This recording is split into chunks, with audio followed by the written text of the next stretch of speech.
Metong beses ka mong meligtas, parati na kang ligtas.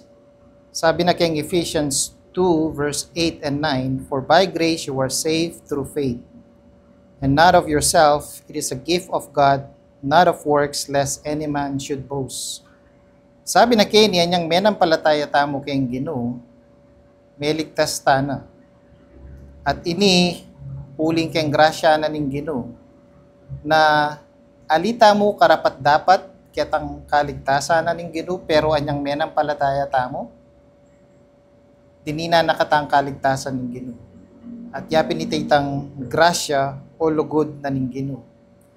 Ngayon, iburi kaya mong ilino o maging malino kaya katamong makiramdam na sabi da kayang akaragulan tamong maling turo na sasabihan da anyang migbayo ko, meligtas ko.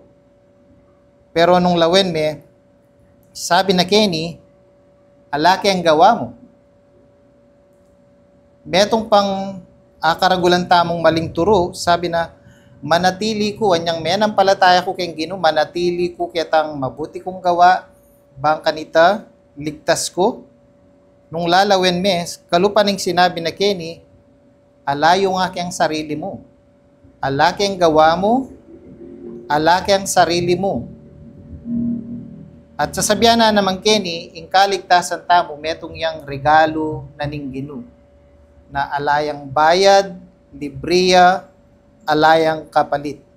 Na inyang menampalataya ka king Ginoong Jesucristo, metong kang taong makasalanan na karapat dapat kayang kaligtasan na ning Ginoo, alaki tang gewa mo at alam mo naman kayang sarili mo, pero in grasya na ning Ginoo, binyene kaya kayong kaligtasan mo na makadepende kaya ka nung ali, makadepende kaya tang grasya na ning Ginoo.